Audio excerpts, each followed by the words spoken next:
नमस्कार। आज हम बात करेंगे शनि देव के 11th हाउस के बारे में। कुंडली का सबसे ज्यादा इंपॉर्टेंट हाउस, आमदनी का घर, क्योंकि जीवन में हर आदमी आमदनी अपनी इनकम की प्राप्ति के लिए हर तरह का संभव प्रयास करता है और हर तरह से नौकरी से, काम धंधे से लगातार मेहनत करके धन प्राप्ति करना चाहता है। तो धन की प्राप्ति कितनी होगी, कितनी मात्रा में होगी, लाख रुपए कमाएंगे, करोड़ रुपए कमाएंगे या अरबों रुपए कमाएंगे, इस सब की स्थिति के लिए कुंडली के अंदर आय भाव, साथ ही बृहस्पति देव जो इस घर के कारक हैं, इन दोनों की स्थिति का शुभ होना अत्यंत आवश्यक है। अब यहाँ पर शनिदेव कालपुरुष कुंडली के हिसाब से 11 नंबर की राशि आय भाव में आती है और 11 नंबर की राशि कुंभ राशि, इसके स्वामी कौन है? शनिदेव। तो इस घर के मालिक शनिदेव जब इसी घर में आके बैठेंगे तब किस तरह का फल देंगे। अब यहाँ पर इस घर के कारक कौन है? बृहस्पति देव। अब बृहस्पति देव और इस घर के मालिक अगर दोनों शुभ स्थिति में हैं, ऐसे में ये भाव बहुत ज्यादा मजबूत कंडीशन में आ जाएगा और जितना ज्यादा ये स्ट्रांग होगा उतने ज्यादा धन की प्राप्ति जीवन में कराएगा। यहाँ पर कुंडली के अंदर अगर बृहस्पति देव अच्छी कंडीशन में है तो शनि देव भी शुभ फल ही देंगे। इससे पहले हम कुंडली के लगन भाव तख्त स्थान के अंदर शनि देव की कंडीशन से लेकर आपका कुंडली का 10वां घर जो हमारा कैरियर का है, क्योंकि 10वां और 11वां घर कालपुरुष कुंडली के हिसाब से 10वां मकर राशि और 11वां कुंभ राशि, इन दोनों इंपॉर्टेंट हाउस के स्वामी कौन है? शनिदेव। शनिदेव देखिए कुंडली में कहीं भी हो, 12 ही घरों में कहीं भी हो, अगर अच्छी कंडीशन में है, ऐसे में उनके जो घर हैं 10वां कैरियर का, काम धंधे का और 11वां आमदनी का, दोनों में शुभ फलों की प्राप्ति होगी। अगर कुंडली में शनिदेव कहीं भी हैं, अशुभ हालात में हैं, तो ये हाउस कितनी भी अच्छी कंडीशन में दिखाई दे रहे हो, पर कहीं ना कहीं काम धंधे में दिक्कत और आय में समस्या देखने को अवश्य मिलेगी। तो आज हम बात करेंगे शनिदेव की 10वें और 11वें घर की स्थिति के बारे में, साथ ही इंपॉर्टेंट रेमेडी, क्योंकि लाल किताब की जो रेमेडी है वो निश्चित तौर पर एक रामबाण की तरह काम करती है, पर उसके लिए हमें अपने प्लैनेट्स की पोजीशन को सही से एनालाइज करना अत्यंत आवश्यक है, क्योंकि बिना एनालाइज करे अगर कोई रेमेडी करते हैं तो कई बार वो गलत रिजल्ट भी दे सकती है। तो यहाँ पर 11th हाउस में शनिदेव के शुभ फल हमें प्राप्त करने हैं, क्योंकि शनिदेव 11th हाउस में जनरली शुभ ही माने गए हैं। अगर किसी कारण से आपकी कुंडली में 11th हाउस में शनिदेव हैं और अशुभ हालात में, जैसे कि अभी चर्चा करेंगे शुभ हालात की फिर अशुभ हालात की, कि किस कंडीशन में शनिदेव शुभ फल देंगे और किस में अशुभ फल देंगे, साथ ही रेमेडी, क्योंकि यहाँ पर बहुत इंपॉर्टेंट रेमेडी बताई गई है, उन रेमेडीज के द्वारा आप डेफिनेटली अपने शनिदेव को ठीक कर सकते हैं, आय भाव को ठीक कर सकते हैं। और जब वो आप रेमेडी कर लेंगे, अगर शनिदेव अशुभ हालात में है तो डेफिनेटली आपको बहुत ज्यादा धन की प्राप्ति कराएंगे यहाँ बैठे शनिदेव। और धन में अगर समस्या आ रही है तो निश्चित तौर पर शनिदेव कुंडली में कहीं ना कहीं बैड इफेक्ट दे रहे हैं, उन रेमेडीज के द्वारा आप शनिदेव को ठीक कर सकते हैं। तो सबसे पहले बात करेंगे शुभ हालात की, उसके बाद अशुभ हालात की और रेमेडीज की। दौलतमंद मगर आंखों की होशियारी और फ्रेम से धन कमावे, ऐसे व्यक्ति चालाक होशियार होगा और दौलतमंद जरूर होगा। अमूमन 48 साल उम्र में किस्मत की अच्छी या बुरी हालत का फैसला होगा। यहाँ पर पापी ग्रहों की जो उम्र है वो 48 साल तक बताई गई है। तो यहाँ पर पापी ग्रह जो है जब उनकी उम्र खत्म हो जाएगी 48 साल उम्र में, तब ऐसे में शनिचर की शुभ या अशुभ हालात का एग्जैक्टली फैसला होगा। अगर नेक हुआ, अगर कुंडली में शनि नेक हुआ या कर लिया जाए, क्योंकि रेमेडीज के द्वारा अगर अशुभ हालात में भी है तब भी आप उसे शुभ कर सकते हैं। तो कैसे शुभ करेंगे उसके यहाँ डिटेल में बात करेंगे। अगर शुभ हुआ तब मिट्टी भी सोना देगी और अगर अशुभ हुआ तो सोना भी मिट्टी हो जाएगा। औलाद के योग बेशक मंदे हों मगर लाभद नहीं होगा। अगर शनिदेव कुंडली में शुभ कंडीशन में है या शुभ कर लिए जाए, तब ऐसे में कुंडली के अंदर औलाद के योग कितने भी मंदे क्यों ना हो मगर लाभद नहीं होगा, यानी कि संतान अवश्य होगी। शनिचर खुद किस्मत का हरदम राखा और पाप राहु केतु की शहीद होने वाला होगा। जब शनि यहाँ पर शुभ हालात में होंगे तब ऐसे में किस्मत का फल बहुत अच्छा होगा, भाग्यशाली, और पापी राहु केतु अब कुंडली के अंदर मंदा असर न देंगे, किसी तरह का बुरा इफेक्ट नहीं देंगे। ऐसा शख्स पक्का मर्द होगा और उसकी खुद बनाई जायदाद शायद ही होगी या वालिदैन अमूमन जायदाद पाएगा। यहाँ पर ऐसा व्यक्ति पक्का मर्द यानी कि हिम्मत वाला कहा गया है उसकी खुद की बनाई जायदाद शायद ही हो या वालदेन से जायदाद पावे। बृहस्पति साथ में, अब इस घर का कारक ग्रह बृहस्पति देव जब शनि देव के साथ होंगे तब। अब शनिचर खुद धर्मी होगा, खासकर जब टेवा धर्मी राहु केतु चंद्र के साथ या 4-10 में हो। इस बात को समझिए, जब कुंडली में शनिचर 11th हाउस में स्पेशली बृहस्पति के साथ होते हैं तो ऐसे में शनिचर धर्मी हो जाता है, यानी कि अब शुभ फल देने वाला हो जाता है, किसी तरह का बैड इफेक्ट नहीं देता। और पापी ग्रह राहु केतु भी अब कुंडली में किसी तरह का बैड इफेक्ट नहीं देते या बुरा ना करने की कसम खा लेते हैं। साथ ही अगर टेवा धर्मी यानी कि कुंडली धर्मी हो, कुंडली धर्मी कब होती है? जब कुंडली में चंद्रमा के घर में या चंद्रमा के साथ राहु या केतु बैठ जाएं, हालांकि ग्रहण की स्थिति बनती है, पर यहाँ पर कुंडली के अंदर अशुभ योग किसी तरह का बुरा प्रभाव जल्दी से नहीं देते। यहाँ पर अगर शनि खुद धर्मी या खासकर जब टेवा धर्मी राहु केतु चंद्र के साथ या 4-10 राहु केतु 4th हाउस में या 10th हाउस में हो तब, मगर बृहस्पति मंदा हो, अगर बृहस्पति कुंडली के अंदर खराब है तब कहीं भी है या 11th हाउस में, क्योंकि हमने बृहस्पति के 11th हाउस में जब शुभ और अशुभ हालात की चर्चा करी थी, तो ऐसे में अगर बृहस्पति देव कुंडली में कहीं भी है या शनि देव के साथ है पर अशुभ हालात में है, तब ऐसी कंडीशन में खान नंबर 3 बुनियाद होगी। तब अगर कुंडली के अंदर बृहस्पति अच्छी कंडीशन में है, निश्चित तौर पर शनिदेव शुभ कहे जाएंगे। पर अगर कुंडली में बृहस्पति देव खराब पोजीशन में है, तब ऐसे में खान नंबर 3 बुनियाद होगी, यानी खाना नंबर 3 अगर शुभ हालात में है तब ऐसे में शनिदेव अपना शुभ फल देंगे, और अशुभ हालात में है तो अशुभ फल देंगे। क्या कहा है? अगर 3 खाली, अगर तीसरा घर खाली, क्योंकि तीसरे घर से दृष्टि जाएगी आपका 11th हाउस पे, साथ ही 9th हाउस पे। ये दृष्टि का कॉन्सेप्ट है, जो लोग फर्स्ट टाइम वीडियो देख रहे हैं उनको जानकारी के लिए बता दें कि रेड बुक की दृष्टि का अपना एक अलग कॉन्सेप्ट है।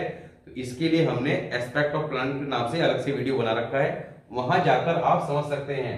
तो तीसरा घर अगर खाली होगा, ऐसे में शनिदेव सोए हुए कहलाएंगे। ये सोया हुआ ग्रह और सोया हुआ घर, ये भी एक ग्रामर का टॉपिक है। ग्रामर के कुछ इंपॉर्टेंट टॉपिक हम स्टार्टिंग की वीडियोस में करा चुके हैं, जो लोग समझना चाहते हैं वहां जाके इन चीजों को समझ सकते हैं। तो अगर तीसरा घर खाली है तब ऐसे में शनिदेव सोए हुए कहलाएंगे, मगर तब न सिर्फ अगर शनिचर सोया हुआ होगा तब शनिचर का फैसला बहाल रहेगा, यानी कि शनिचर शुभ फल ही देंगे, बल्कि तख्त पर आने के दिन से, यानी कि जब वर्ष फल के अंदर, क्योंकि वर्ष फल के बारे में आपको जानकारी दी थी कि वर्ष फल में प्लैनेट मूव करते हैं। वर्ष फल क्या होता है? आपका जन्मदिन आने की तिथि से अगला जन्मदिन आने की तिथि जो आपकी होती है, उस साल का जो एक पीरियड होता है वो आपका वर्षफल कहलाता है। तो हर साल वर्षफल में प्लैनेट मूव करते हैं। सपोज कीजिए आपकी जन्म कुंडली में शनि 11th हाउस में है, तो हर साल वर्षफल के अंदर अलग अलग हाउसेस में मूव करेंगे। तो कहा गया है कि 11वें घर का शनि जब वर्षफल के अंदर तख्त स्थान में आएगा, तब उस दिन से शनि बहुत शुभ फल देगा या वो साल बहुत ज्यादा शुभ असर देंगे। उस सालों में शनि और बृहस्पति दोनों का ही शुभ फल प्राप्त होगा। वो साल कौन से हैं? 11वां साल, 23वां साल, 36वां, 48वां, 57, 72, 84, 94 और 105 से शनिचर का फल नेक होगा और 84 साल उम्र तक मदद करता रहेगा। यानी कि उन सालों में जब शनि देव आएंगे तब बहुत ज्यादा शुभ फल देंगे, और उसके आने के बाद अमूमन पूरी उम्र तक, यानी कि 84 साल की उम्र तक शुभ फल ही देते रहेंगे। सूरज मंगल नंबर 10 और चंद्र 6, सूरज मंगल नंबर 10 और चंद्रमा 6 11th हाउस में शनिदेव के समय, या सूर्य 1st हाउस और चंद्रमा 2nd हाउस, तब राय दरबार माया दौलत सब उत्तम, और खुद राहु केतु भी पाप की शाही दो देंगे। यहाँ पर ऐसे में राहु केतु जो सबसे ज्यादा कुंडली के अंदर परेशान करते हैं, अब बुरा फल ना देंगे। और राय दरबार यानी कि सरकार से हर तरह की ऐसे व्यक्ति को धन की प्राप्ति होती है, लाभ की प्राप्ति होती है। तो सरकार से जुड़कर ऐसे व्यक्ति कोई काम करता है या सरकारी नौकरी प्राप्त करने का प्रयास करता है, तो निश्चित तौर पर वो सरकारी नौकरी प्राप्त कर लेता है, या सरकार के साथ किसी भी तरह का व्यापार या काम करना चाहे तो वहां उसे धन की प्राप्ति अवश्य होगी। शुक्र साथ, अब शुक्र अगर 7th हाउस में है तब सेवेंथ हाउस में शुक्र जो है अपने शुभ हालत में आ जाएंगे। साथ ही सेवेंथ हाउस के अंदर कालपुरुष कुंडली के हिसाब से तुला राशि आती है, यहाँ पर शनिदेव उच्च के होते हैं। अब आपको बताया था कि कुंडली के अंदर शुक्र कब शुभ फल देते हैं, जब शनिदेव भी कुंडली में अच्छी कंडीशन में हो। ये शुक्र के टॉपिक में कराया था। और शुक्र क्या है? माता लक्ष्मी, हमारा ग्रस्त जीवन, धन दौलत, क्योंकि माता लक्ष्मी का मतलब धन की प्राप्ति, ऐशो आराम, इन सब चीजों के कारक शुक्र हैं, तो भोग विलास के कारक। अब सेवेंथ हाउस में शुक्र अपने ही घर में बहुत ज्यादा शुभ फल देते हैं। ऐसे में अगर शनिदेव 11th हाउस में शुभ हालात में होंगे तो शुक्र का फल भी बहुत ज्यादा अच्छा हो जाएगा। तब क्या कहा गया है?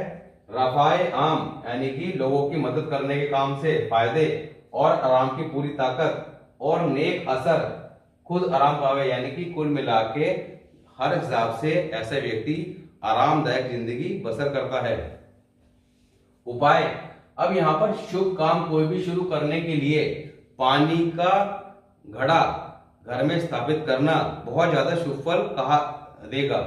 अगर आप कोई भी नया काम शुरू करते हैं या धन के संबंध में किसी प्रकार की समस्या आती है तो पानी का घड़ा, मिट्टी का जो है घर में परमानेंटली या 43 डेज लगातार रखना बहुत ज्यादा शुभ फल देगा। अगर कोई व्यापार या किसी तरह की नौकरी इत्यादि पे आप जाते हैं, ये काम शुरू करते हैं, तब ऐसे में ये काम शुरू करने से पहले आपने पानी के घड़ा जो है वो कायम कर लेना है या रख लेना है। इसे आप पूजा घर में रख सकते हैं, साफ जगह में रखना है और 43 डेज कम से कम उसे रखे रखना है। उसके बाद आप उसे जल प्रवाह कर सकते हैं या उसे लगातार भी कायम रख सकते हैं, तो ये काफी शुभ फल देगा। अब बात करते हैं अशुभ हालात की और रेमेडीज की। अब मंदी हालात में क्या लिखा है? खाना नंबर 11 से चलकर नंबर 1 में आने पर, जैसे कि भी आपको बताया था कि वर्ष फल के अंदर जब शनिचर खाना नंबर 1 में मूव करेगा, उस वक्त जो साल बताए थे 11वां साल, 23वां साल, 36वां साल, 48वां, 57, 72, 84 और 94, इन सालों में कुंडली में अगर 11th हाउस में शनि मंदा भी है तब भी इन सालों में शुभ असर ही देगा। शराबखोरी से शनिचर शुभ भी मंदा हो जाएगा। अगर ऐसा व्यक्ति शराब पीने का आदी हो तो यहाँ पर शनिचर अगर शुभ हालात में है तब भी वो खराब हालात में आ जाएगा, मंदा हो जाएगा। नया मकान 54 से 55 साल की उम्र में कायम होगा। यहाँ पर अपने आप मकान के योग बनेंगे। 54 से 55 साल की उम्र में ऐसे व्यक्ति का मकान अवश्य कायम होगा, बनेगा। मगर शनिचर की पहली उम्र 36 से 39 साल से पहले अगर मकान बना लिया जाए तब ऐसे में क्या कहा है? 54 से 55 साल उम्र में बीमारी से उसी मकान में मौत होगी। तो यहाँ पर 36 साल की उम्र से पहले अगर मकान बना लिया तो 54 से 55 साल की उम्र में ऐसे व्यक्ति की किसी बीमारी से उसी मकान में मौत होगी या उस समय में हालत बहुत ज्यादा खराब होगी। तो यहाँ पर 11th हाउस में शनि के समय 36 साल से पहले मकान नहीं बनाने की हिदायत दी गई है। दक्षिण के दरवाजे का साथ हो तो धन दौलत का हाल मंदा ही होगा। तो यहाँ पर साउथ फेसिंग मकान या दक्षिण का दरवाजे का साथ गैर मुबारक कहा गया है, शुभ फल नहीं देगा। शनिचर शुभ होता हुआ भी मंदा असर ही देगा। जब अय्याश और शराबखोर हो तो जिस्म, उम्र और शनिचर के मंदे असर होंगे। यानी कि अय्याश और शराबखोर होना यहाँ पर आदमी के हेल्थ इशू देंगे और साथ ही हर तरह की दिक्कत परेशानी, यानी कि शनिचर के मंदे असर 10वां और 11वां घर, काम धंधे में दिक्कत और आमदनी में समस्या देखने को निश्चित तौर पर मिलेगी। बेहतर यही होगा कि शराब को पीने की बजाय जमीन पर गिरा दिया जाए। देखिए यहाँ पर अगर ऐसे व्यक्ति को पहले तो शराब नहीं पीने की हिदायत दी गई है, फिर भी अगर शराब कभी कभार लेता भी है तो उसे शराब पीने से पहले उसमें से थोड़ी सी जमीन पे गिरा देना शुभ फल देगा। साथ ही कहा गया है कि ये करने से शनिचर का नेक असर बढ़ता होगा और सबसे उत्तम तो यही होगा कि शराब से परहेज करे। वैसे तो शराब नहीं पीने के लिए सख्त मना किया गया है, फिर भी अगर शराब पीता है किसी कारण से तो ऐसे में शराब पीने से पहले उसे थोड़ा सा गिरा देने से शनिचर का शुभ असर ही प्राप्त होगा। बुध की आशा कारोबार गैर मुबारक होंगी। यहाँ पर बुध संबंधी कारोबार से आपको शुभ फलों की प्राप्ति नहीं होगी, तो बुध संबंधी कारोबार से आपको परहेज रखना है। अब बुध संबंधी कारोबार कौन से हैं या आशा कौन सी हैं, उसके लिए बुध में हमने डिटेल में बताया था, तो आप बुध के टॉपिक में जाके समझ सकते हैं। प्रेम में बदनियती से कमाया धन अपने लिए कफन का बहाना होगा, यानी कि धोखाधड़ी से या बदनियती से कमाया हुआ धन अपने लिए कफन का बहाना होगा, तो काफी ज्यादा अशुभ असर देगा। जन्म से पहले बनाए मकानों का रुख बदल देना बनाए खेल को बदल देगा। यहाँ पर कहा गया है कि ऐसे व्यक्ति की पैदाइश, जिसके 11वें घर में शनि है, पैदाइश से पहले जो मकान उसके बने हुए हैं, जिस मकान में पैदा हुआ है अपने पुश्तैनी मकान का, अगर वो किसी तरह से तोड़फोड़ करके उसका रुख बदल देता है, यानी कि जिस दिशा में मान लिया पूरब ईस्ट फेसिंग है, तो ईस्ट फेसिंग से तोड़ के उसमें कुछ चेंजेस करता है और उसे अपोजिट वेस्ट फेसिंग कर देता है, नॉर्थ फेसिंग है उसको साउथ फेसिंग कर देता है, ऐसे में यहाँ पर बना बनाया खेल बिगाड़ देगा। यानी कि शनि जो शुभ असर दे रहा था, अब वो शुभ असर दे के मंदी हालात में आ जाएगा, अशुभ असर देना शुरू कर देगा। बुध 3 बृहस्पति 9। अब बुध अगर तीसरे घर में है और बृहस्पति 9th हाउस में, देखिए अभी शुभ हालात में क्या बताया था कि अगर खाना नंबर 3 खाली है तब शनि शुभ फल ही देगा, पर बुध अगर 3rd हाउस में होगा, ऐसे में शनि जो है अशुभ असर देगा, क्योंकि तीसरे घर में बुध को शुभ नहीं माना गया है। अशुभ बुध जो है उसकी दृष्टि कहाँ जाएगी आपका 11th हाउस में, अब वो शनि के फल को भी खराब कर देगा, और साथ ही आपका इस बुध की दृष्टि कहाँ जाएगी 9th हाउस में, क्योंकि तीसरे घर में बैठा ग्रह दृष्टि कहाँ डालता है 11th हाउस और 9th हाउस। तो यहाँ पर 9th हाउस जो हमारी किस्मत का घर है उसका फल खराब करेगा, और आय का घर उसका फल खराब करेगा।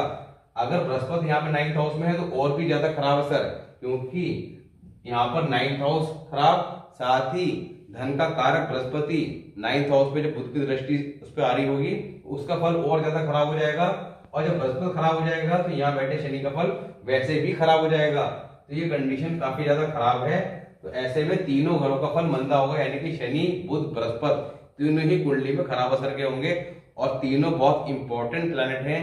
अगर इनका फल खराब हो गया तो ऐसे व्यक्ति को तंगी के हालात का सामना करना पड़ेगा। मंदी सेहत के वक्त अगर ऐसे में जब शनि यहाँ पे मंदी हालात में होगा तो आपको हेल्थ इश्यू निश्चित तौर पर देगा।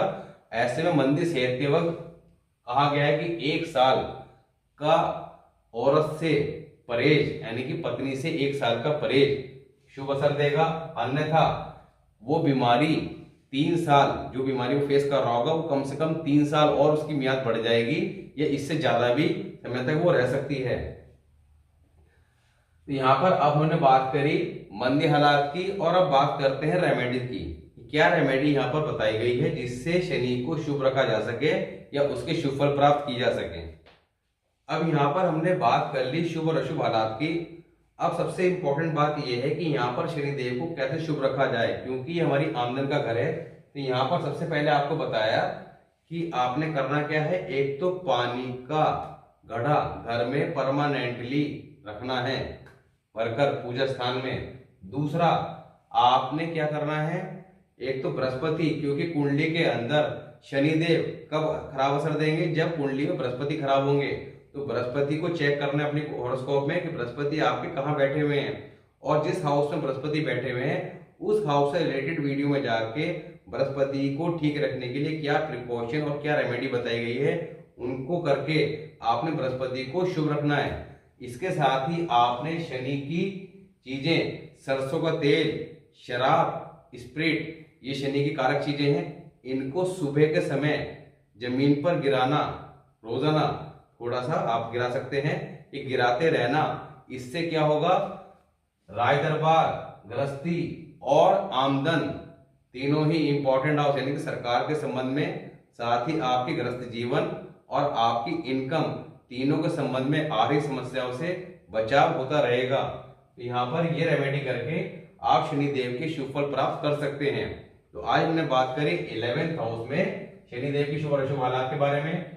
नेक्स्ट वीडियो में बात करेंगे शनि 12th हाउस 12वां घर, जो हमारे शैया सुख का, रात के आराम का है, साथ ही हमारी विदेश यात्रा, खर्च, इन सब चीजों के बारे में बताता है। 12th हाउस बृहस्पति का घर है, क्योंकि कालपुरुष कुंडली के हिसाब से 12 नंबर की राशि आती है। और जैसा आपको शनिदेव के लगन भाव के वीडियो बताया था कि बृहस्पति के घर 2, 5, 9, 12 में शनिदेव जनरली शुभ फल ही देते हैं। 12वें घर में शनिदेव को शुभ ही कहा गया है। अब यहाँ पर इस घर के कारक कौन है? राहु। तो इस घर में शनिदेव, राहु कौन है? शनिदेव के मित्र। और बृहस्पति देव गुरुदेव, तो गुरुदेव के घर में शनिदेव किस तरह का शुभ प्रभाव देंगे और किन कंडीशन में अशुभ प्रभाव दे सकते हैं, और साथ ही कैसे उन्हें ठीक रखा जाना है, क्योंकि सबसे इंपॉर्टेंट है कि शुभ है अशुभ है ये तो आपने एनालाइज कर लिया, पर क्या उन्हें ठीक किया जा सकता है, इंपॉर्टेंट बात ये है।